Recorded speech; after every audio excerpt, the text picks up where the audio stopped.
parent, physical parent, have authority over you, so also those in spiritual authority also have authority over you.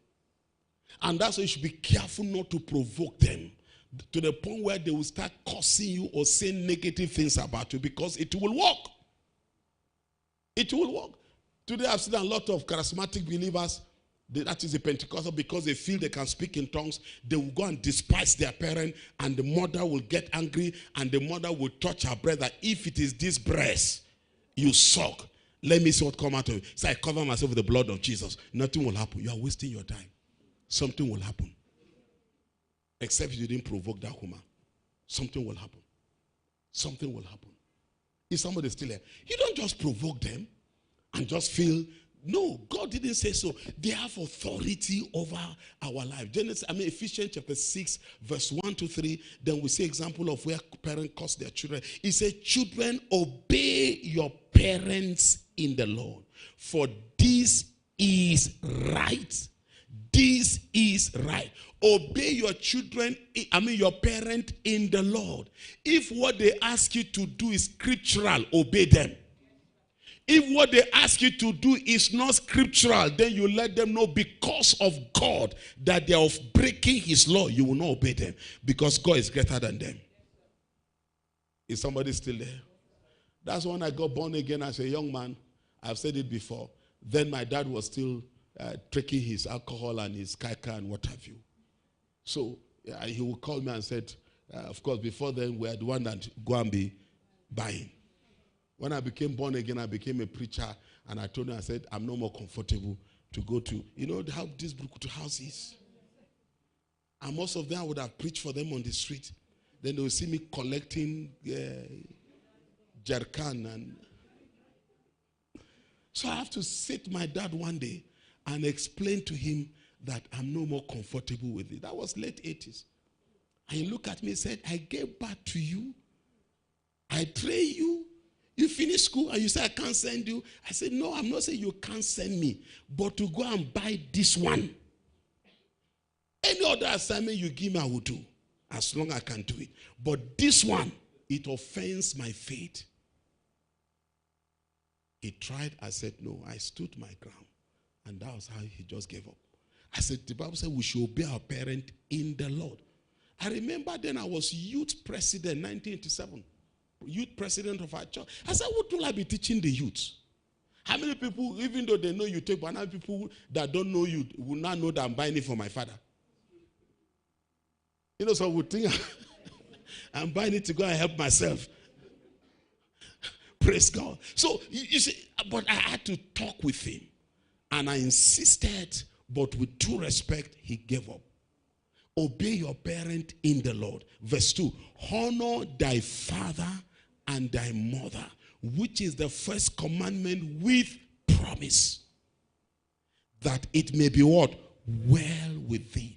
Well with thee. That's the first thing.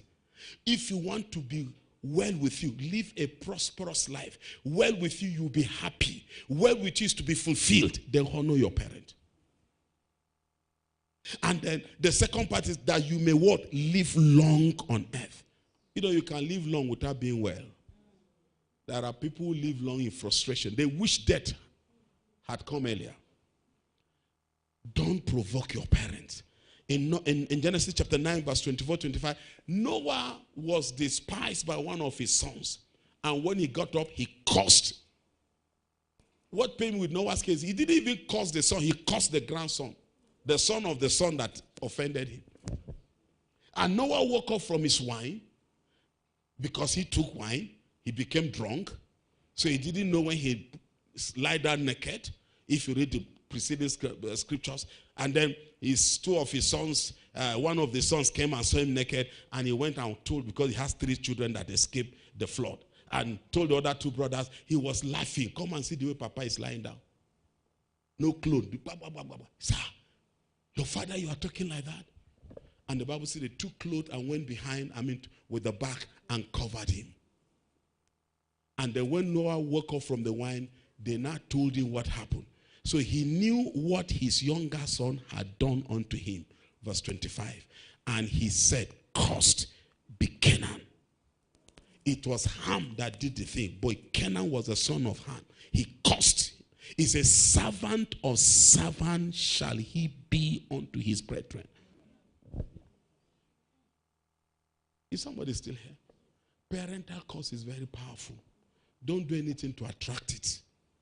Even if you are born again, you don't have license to dishonor your parent. Genesis chapter 49, the case of Jacob, this one was even too bad. Genesis 49 from verse 1, and he gathered his 12 children, and he was in Egypt there, so the 12 were all there, Joseph was there, and he began to call them and started remembering their sin that they have done. Is somebody still here? And that was his will that he wrote, that 49 was his will.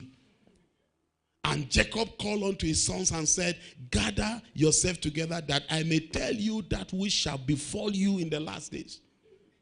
A prophet, very bad one. And hearken unto Israel your father. Verse 3. He said, Reuben, you are my firstborn, my might, and the beginning of my strength. What a praise. He said, an excellency of dignity and the excellency of power. Unstable as water, you shall not excel.